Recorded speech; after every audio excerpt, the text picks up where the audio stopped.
Hi guys, so welcome back. So in this video, I'm going to discuss two companies from the affordable housing finance वाला जो space है वहाँ से. The first one would be Aptus followed by Aadhar Housing Finance. अभी if you look पूरा housing finance space में currently there is a slowdown in the housing finance space in terms of the top companies जो जिसका अच्छा growth आता था like India shelter जो सबसे बड़ा जो फास्टेस्ट ग्रोइंग प्लेयर था. They used to grow north of 30-35%. वहाँ पे we have seen slow down in growth and इनका खाली 24% ग्रोथ है इंडिया शेल्टर का.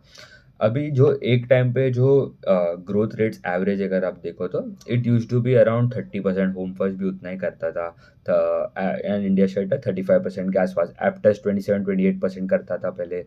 तो ये जो पूरा जो ग्रुप था जो टॉप थ्री जो कंपनीज थे they that used to grow north of 25-30%. उनका जो ग्रोथ है अभी it has slowed down to around 25% आसपास आ गया. ठीक है, जो 30% रहता था वो अभी अराउंड 20-25% के बीच में आ गया. एंड यहाँ पे if you look asset quality में भी स्पेसिफिकली थोड़े कंपनीज को सिलेक्टिव कंपनीज को प्रॉब्लम भी हुआ है. So if you talk about Aptus का, इफ़ यू लुक 7 स्टेट्स में प्रेजेंट है, 372 ब्रांचेज है.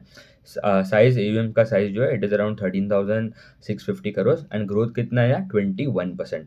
सो ये सब जो कंपनीज है सबका ग्रोथ एवरेज अगर आप देखो 20, 21, 22, 23% के आसपास है.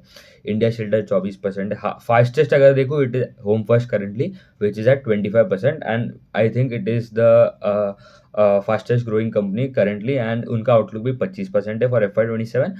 एंड नेक्स्ट ईयर का उन्होंने आउटलुक नहीं दिया. इंडिया शेल्टर का 28% के आसपास है but this time they have grown by 24%. तो हमें ट्रैक करना पड़ेगा क्योंकि it would be very difficult to grow at a faster rate क्योंकि उनका साइज भी बड़ा हो रहा है एंड उनको एसेट क्वालिटी में भी बहुत इश्यू होते हैं. तो I have covered India Shelter specifically in a separate video, वो आप चेक कर लेना. डिसबर्समेंट में we have seen a good growth of around 36%. Net interest income grow by 19%. PAT में भी ग्रोथ अराउंड 19% के आसपास है. तो उनका कुछ ऐसा खास ऑपरेटिंग लेवरेज में मिला नहीं है. एसेट क्वालिटी में इनका थोड़ा डिटेरियोरेशन हुआ है इन GNPA बट NNPA इम्प्रूव हो गया. तो नेट नेट एसेट क्वालिटी में भी कोई ऐसा कुछ प्रॉब्लम नहीं था. GNPA 1.7 हो गया versus 1.5. NNPA came down from 1.15 to 1.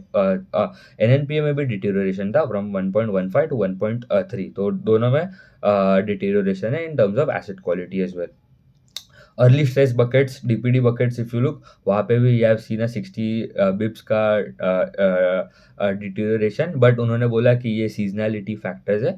तो Q1 सबसे वीक रहता है और if you look quarter in quarter basis and उसके बाद gradually it is a improvement phase चालू होता है for all these companies specifically housing finance and पूरे लेंडिंग सेक्टर में क्योंकि इनका जो बुक होता है वो मोस्टली सिक्योर्ड ही रहता है राइट. इनका yields they are intact at 17.1%. Cost of borrowing is decline हुआ. Cost of borrowing around 10 basis point के आसपास टू अराउंड 8% हो गया and spreads are also stable at 9%. Return ratios इनका one of the best ROEs है across the industry. 20% plus का ROE है इनका एंड उनका मेंटेन करना है. उनको यही आउटलुक है कि वो मेंटेन करेगा ROE ऑफ अराउंड 20% प्लस. तो that is also good and credit cost was 0.6%. उनका आउटलुक है 50 बेसिस पॉइंट मतलब 0.5% फॉर FY 2027 के लिए. And if you look at their AUM का जो मिक्स है if you look they have major जो है that is in your home loan. 48% जो होता है वो that is coming from home loan. फिर क्वाजी होम लोन्स जो होते हैं वो जो उनके इफ़ यू लुक थोड़ा कंस्ट्रक्शन के लिए एंड सब के लिए लेते हैं अराउंड 17-18% वहाँ से आता है. Small business loans and non housing loans उनका जो है उनका एक NBFC भी है. तो that is around 29%. Insurance loans हो गया 3% and top up loans is around 2%. And geographical concentration इनका जो मेजर प्रेजेंस जो है it is in the southern part of India. मतलब तमिलनाडु, कर्नाटका, आंध्र प्रदेश इनका ज़्यादा प्रेजेंस है. तो AP कॉन्ट्रीब्यूट्स टू 43%.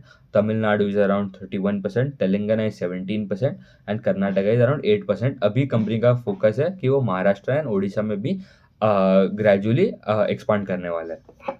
तो मेजरली कुछ ऐसा कुछ खास एक्स्ट्राऑर्डिनरी हो भी नहीं रहा है कंपनीज में एंड कुछ डिटेरियोरेशन भी उतना कुछ मतलब प्रॉब्लम भी नहीं, एंड उतना मुझे ग्रोथ भी अच्छा नहीं लग रहा है, मतलब it is decent not bad, ठीक है। सिक्योर्ड सेगमेंट में if you get a company जो 15% से they can compound their loan book, and अगर उनको ऑपरेटिंग लेवरेज एंड सब भी मिलता है तो it is a good thing, right.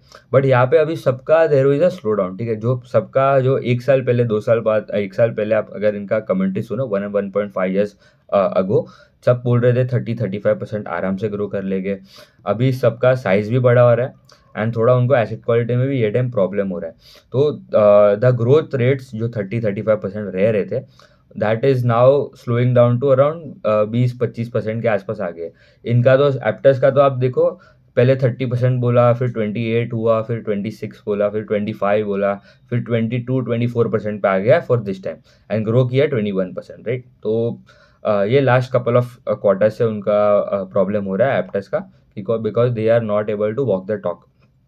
And उन्होंने 33 ब्रांच ऐड किए in Q1, plan to add 25 more branches करने वाले इन Q2 में। गाइडेंस एज आई टू 22-24% का उनका YoY का ग्रोथ गाइडेंस है फॉर FY27। डिसबर्समेंट में one positive thing I think for the companies like home first and Aptus इसकी उनका डिसबर्समेंट में बहुत अच्छा ग्रोथ आ रहा है।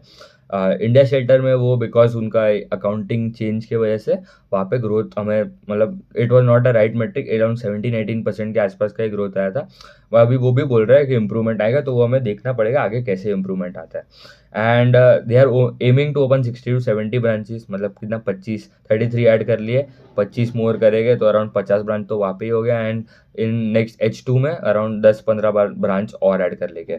Credit cost as I told उनका जो गाइडेंस है क्रेडिट कॉस्ट का, it is around 50 base point ±10 base point, मतलब 0.4 to 0.6% का उनका आउटलुक है for credit cost. And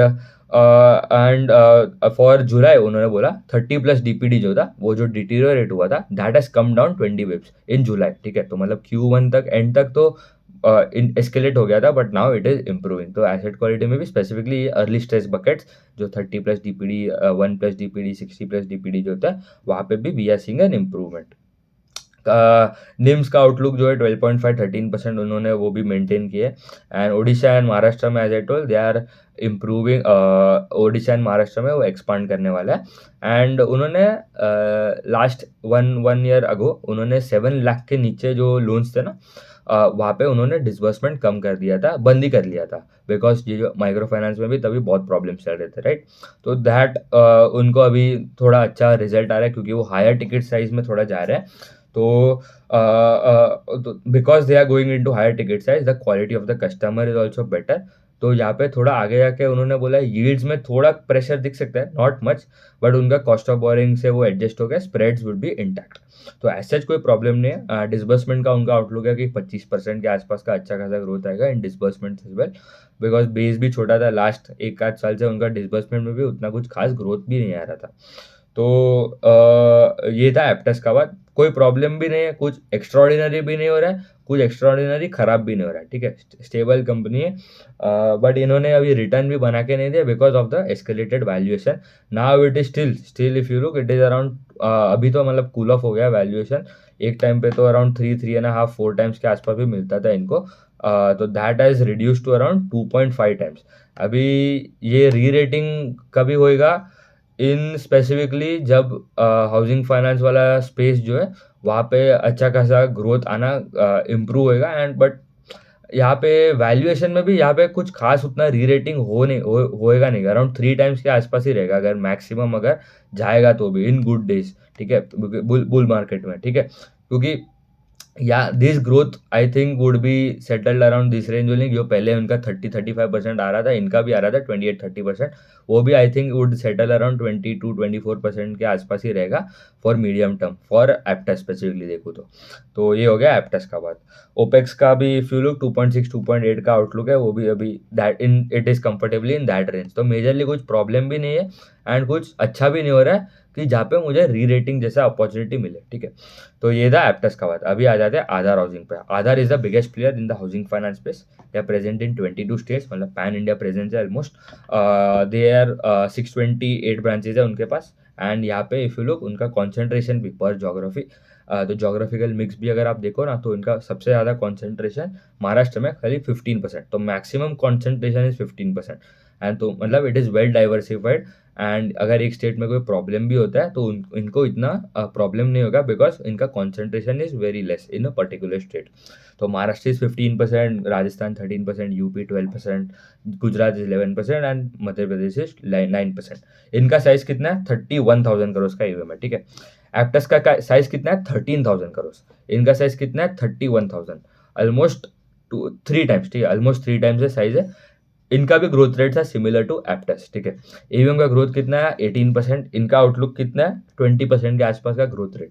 Aptus ने कितना बोला? 22-24%। ग्रो किया कितना? 21%।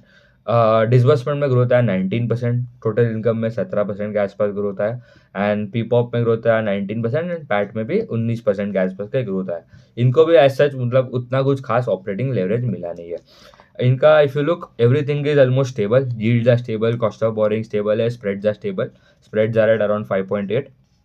एनपीएस भी इनका तो इम्प्रूव हुआ है। In fact NPAs have improved on a quarter basis, which is very good. 1.31 हो गया from 1.34, and an NPA from 1 to 0.9 हो गया, तो विच इज़ ऑल्सो गुड कि इम्प्रूवमेंट आ रहा है। इवन ऑन अ मतलब Q1, बिकॉज थोड़ा सीजनलिटी होता है, थोड़ा खराब होता है, then to they have improved, which is good thing. इनका लोन बुक का if you look at the mix, home loan is around 73%, LAP is around 27%। And return ratios भी, ROA was around 4%, ROE around 15% के आसपास है। इनका थोड़ा leverage बढ़ा था ये दिस टाइम, तो यहाँ पे we have seen a deterioration in your ROE numbers, जो 17% से अराउंड 14.7 हो गया। एंड इनका if you look, medium term तो मतलब 15, 16, 17% के आसपास का है उनका ROE मेंटेन करेगा in medium term. And growth का as I told, AUM growth के आसपास जो बोल रहे हैं 20% के आसपास का ग्रोथ बोल रहे हैं। They want to reach 50,000 crore of AUM by 2028, ठीक है। तो मतलब in next 3 years they want to close at around 50,000, which is also around 20% के आसपास का कैगर आता है, ठीक है। डिसबर्समेंट में दे आर एविंग 17 to 18% ग्रोथ, जो ये टाइम अराउंड 19% था, तो वहाँ पे भी they are on the higher end of their guidance. PAT में भी ग्रोथ अराउंड 20% बोल रहा है, 19% ग्रो किया, which is also good. Spreads का guidance is around 5.5%। And 40 to 50 branch वो ऐड करने का बात कर रहा है इन FY27 में, ठीक है। तो they have added 2 branches add किए इन Q1। तो मेजर जो एक्सपांशन आएगा it would be in Q2 and H2 में। If you look, cost to income भी उनका ग्रेजुअली ड्रॉप होएगा, तो उनका ओपेक्स थोड़ा कम होएगा, तो थोड़ा इंप्रूवमेंट आएगा in ROA numbers as well. And उनका आउटलुक मीडियम टर्म के लिए ROA to be around 4.3, 4.4, and ROA to hit around 17%, 16-17% हो सकता है gradually. And they are cautious, because मतलब अभी जो वेस्ट एशिया में जो क्राइसिस चल रहा है इन सब के वजह से भी, तो दे आर कॉशियस, बट मतलब मेजर कुछ इम्पैक्ट हुआ नहीं है as such on specifically secure segment में। अनसिक्योर्ड में भी हम तो अच्छा खासा ट्रेंड दिख रहे हैं इन माइक्रो फाइनेंस स्पेसेस में। तो इनको तो मेजर उतना कोई प्रॉब्लम हुआ नहीं है, एंड होना भी नहीं चाहिए एज सच। अगर देखो तो टेम्पररी एक आध महीने में प्रॉब्लम हो सकता है, बट गोइंग अहेड उन्होंने एज सच कोई हिंट नहीं दिया कि बहुत प्रॉब्लम है, एंड हमें हमारा जो ग्रोथ है that is going to reduce. तो ये जो कंपनी है it is good company. Aadhar भी अच्छा कंपनी है इनका, but valuation are around 2.8 times उनको मिलता है on a price to book basis. 2.8 times है। एंड इफ यू लुक पूरे स्पेस में, ठीक है, होम फर्स्ट ले लो, इंडिया शेल्टर ले लो, एप्टस ले लो, आवास ले लो, एंड आधार, ठीक है। ये जो 5 कंपनी है इन गुड टाइम्स, मतलब अच्छा खासा जब का सब एक साल पहले जब इनका सिचुएशन था, specifically India Shelter and Home First, ठीक है, because they are the top 2 companies. ये आधार एंड आवास, ठीक है, आधार आवास जो है वो पहले भी 1-2 साल पहले भी 20% ग्रो कर रहे थे, अभी भी 20% ग्रो कर रहे हैं, तो वहाँ पे कोई प्रॉब्लम नहीं है। जो दूसरे कंपनी जो थे, एप्टास ले लो and India Shelter specifically, and Home First to a limit, जो जिनका ग्रोथ आता था 30-35%, इंडिया शेल्टर स्पेसिफिकली 35% जो आ रहा था, वो अभी आ गया 25%, 24%, ठीक है। तो there is a significant slow down in the growth, pace of growth आपका कम हो रहा है, which is a bad sign for investors. And now it is settled around 24-28% के आसपास. Will be the new normal for these companies going ahead. Specifically Home First, India Shelter का बात करूँ, होम फर्स्ट 25% ये साल करेगा, but next year I think उनका भी outlook, I think because base भी उनका बड़ा है, उनका growth would slow down again to 20-25%. तो मुझे यहाँ पे एज सच कोई खास अपॉर्चुनिटी नहीं लग रहा है करेंटली, कंपेयर टू, बिकॉज मतलब I cover various other sectors as well, क्योंकि मुझे माइक्रो फाइनेंस में अच्छा खासा अपॉर्चुनिटी लग रहा है करेंटली. अभी एक साल पहले आप देखो तो माइक्रो फाइनेंस में मुझे उतना इंटरेस्ट नहीं था, 1.5 years ago, बट मुझे हाउसिंग फाइनेंस में अच्छा खासा इंटरेस्ट था, because growth rates here were better, asset quality was good, margin were expanding and operating leverage play out हो रहा था. अभी उल्टा हो रहा है. मतलब यहाँ पे ऐसा कोई प्रॉब्लम नहीं हुआ कि लॉसेज हो गया, कंपनी बंद हो जाएगा, बैंकरप्ट हो गया, ऐसे नहीं बात कर रहा हूँ. बट माइक्रो फाइनेंस स्पेस में if you go, because base छोटा था लास्ट ईयर का, ग्रोथ अभी इंप्रूव हो रहा है. स्मॉल फाइनेंस बैंक्स भी उठा लो, एमएफआई एनबीएफसी देखो, सब में there is a improvement in all metrics. ठीक है, ग्रोथ आ रहा है, disbursements are firing, asset quality is improving, and सब में भी अर्निंग्स में भी there is a tremendous growth in coming quarters. ठीक है, बट यहाँ पे स्लो डाउन थोड़ा हुआ है, एंड वैल्यूएशन भी यहाँ पे एलिवेटेड ही थे थोड़े. ठीक है, 3.5-4 times के आसपास प्राइस टू बुक था सबका, 3-3.5 तो था ही. अभी now they have corrected to around 2.5-2.5 times, 3 times हो गया है सबका, यही बैंड में. इंडिया शेल्टर ले लो, होम फर्स्ट ले लो, एप्टेस ले लो, and I think they would stay in this band. मतलब ऐसा नहीं है कि यहाँ से मतलब दे वुड गो डाउन 20-40% मोर. जो अभी रेंज में उतना ही रहेगा गोइंग अहेड भी. जो अर्निंग्स में जो ग्रोथ आएगा, जो बुक वैल्यू में जो ग्रोथ आएगा, उतना ही रेट से आगे जाके भी ग्रोथ आएगा for this companies. And bull market में थोड़ा अगर सिचुएशन इंप्रूव होता है, बट मुझे नहीं लग रहा है कि अभी जो रेट कट्स तो आने ही नहीं वाले, अभी तो रेट हाइक्स आने वाले. तो keeping that in mind, re-rating is still probability is very less, but micro finance में आई एम सीइंग री-रेटिंग का अच्छा अपॉर्चुनिटी है. तो ठीक है, उतना ही रखते हैं. In coming videos I will cover other companies, specifically micro finance companies. We have already covered Arman, credit access, Grameen, Spandana Sphoorty, Satin and Muthoot MFI, and और कौन सा कंपनी है, फ्यूजन फाइनेंस, उनको भी कवर कर लेंगे इन कमिंग वीडियोज. तो ठीक है, हाँ, थैंक यू.